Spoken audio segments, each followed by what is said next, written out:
Good morning. I just want to shout out to everybody that's holding it together right now.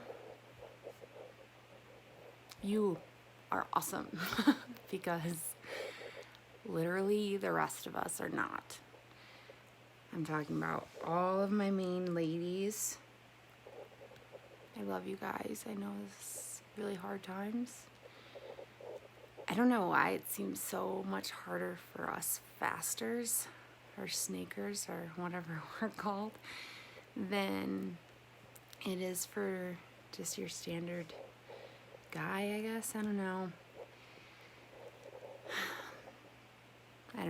But anyways, I want to start this video off with a little bit of a backstory before I go into what happened the last 2 days. So this is going to be like a lot of personal information, a lot of personal female information. So if you're like weirdly grossed out by that stuff and you don't want to listen to this, then you can shut the video off now. Okay, ladies. I've struggled with ovarian cysts like my entire life. Since I was 16, I blame it on being put on birth control when I was 16. And then for like being on birth control for 10 consecutive years. I also got the HPV vaccine when I was 16 years old. So who knows, that might have something to do with my completely fucked up reproductive system. But in addition to that, I get these cysts all the time. You know, I constantly have cysts on my ovaries, and most of the time they're very small and I don't even notice that they're there. But on the rare occasion they can become like the size of a grapefruit is like the biggest one I've ever had. And the time that it was the size of a grapefruit, I was really concerned because I could feel it like from the outside of my belly. And so I went to the emergency room. This was when I was like 23, so like 6 years ago. And I went to the emergency room and they immediately sent me to I don't remember what department, but to get like an ultrasound of my ovaries. And whenever they did that, that was when they found the ginormous grapefruit. And they were like, there's nothing that we can do about it. Like, we can't go in and surgically remove it because it, like, chances are it's just going to come back. And so you'll just have had surgery for no reason. They are like toxic if they burst, but it's like rare if they burst, and etc. So basically, like, she told me, like, you know, she understood why I came to the emergency room, but I shouldn't in the future because there's nothing that they can do about it. And so I had a follow-up appointment after that when I was 23, just to get like a pap smear and like all of my, you know, stuff done in that general health department. And that was whenever my doctor sat me down and told me, look, like, there are multiple variables that are leading me to tell you that there's a likelihood that you will have trouble reproducing, or, you know, could come into a situation where you be deemed infertile. And that happened when I was 23, and like, I don't know, being told that you won't be able to have kids before you even think about the idea of wanting to have kids is pretty tragic, and I was pretty devastated about it. Obviously, I've had like 6 years to deal with it, so, you know, it's not that bad anymore. But anyways, these ovarian cysts have like fucked up my period my entire life. It's been like so sporadic. Sometimes I will go for a very long time without having a period. Sometimes I will go a very long time having a period constantly. Like, it's so messed up. And I got fed up about 2 years ago, and I was like, I'm just not taking birth control anymore. Like, it's obviously this, it's toxic. Like, I need to get this out of my body. So that was like 2 years ago. I stopped taking birth control, and ever since then, I've noticed a drastic, significant difference in my periods and everything. When I was doing the carnivore diet, I noticed a huge difference in just like the pain and the length of time that it would happen.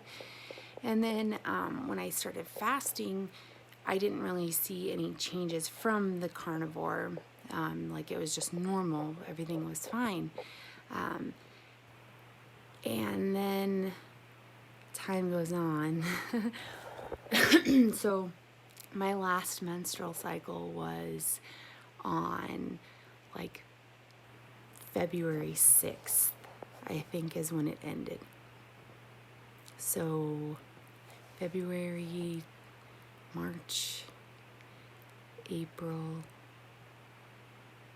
No, it had to be January 6th. I don't know, it was sometime in January or February. So I am like months overdue. Like, it's been a long time, way too long. And I've, been keeping track of this, and I knew that it was way too long. But I thought, maybe it was fasting. So I like stopped fasting for a while, tried that. Nothing worked. And I was just like still not getting a period. And then like quarantine happened. And like the day after quarantine happened, I started to feel this pressure in my belly. And I was like, instantly in my mind, I was like, it's a freaking grapefruit. Like, I can tell, I can just feel it. It feels exactly the same as it did when I was younger. Like, it's definitely what it is. So I was like, that's why I'm not getting my period. And then I did the chili, right? And I don't know, maybe this is just in my mind, but I made like the spiciest chili that you could possibly imagine. Like, it was so spicy, like fucked up spicy. And that was my refeed. And then I woke up the next morning and I started my period, but it was the most excruciating. Like, I can't even describe it. I felt like my entire body had been filled up with water, and like my skin was gonna burst, like everywhere, all over me. That's what it felt like. It was so strange. And I don't know, but that was a really long story, and the summary of it is that I feel so much better now that I've started my period. And I think that's why I've been so emotional. My hormones and these ovarian cysts, like, I really think it affects me like more in my hormones and my brain and stuff than anything else. So I'm very happy that that's finally happened. It does mean that I have gained like 10 pounds in water weight. I think that it's probably the cyst, but also taking into consideration, like, I have this massive cyst full of fluid in me, and it's got to be like at least the size of a baseball because I can feel it. Like, it's very big. And so, like, that's got to be like a pound, right, of fluid. So I don't know. I'm not weighing myself right now because it's so, like, I have no idea what's really under there. Before I did my refeed and everything, I did lose almost to 6 pounds from that fast. But then I woke up the next morning and I had gained like 10 pounds. And it definitely wasn't from just the refeed. It was like my body just like swelling up with water. And it's going down. Like, I can still tell my fingers are more swollen. Like, I don't know how often you guys see my fingers, but I have like skeletal fingers, and right now they're like pretty swollen. It's just, my body's hanging on to water because it's like fighting me, all this like reproductive stuff going on inside of me. But all in all, I feel so much better. I'm really relieved that all of that is over.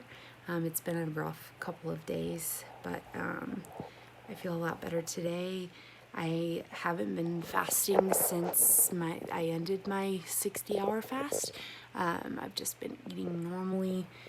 I can't really focus on fasting and like feeling out what this whole crazy period situation is like. So I'm gonna go on a big hike today with my roommate and his dog, Murphy, and get some exercise.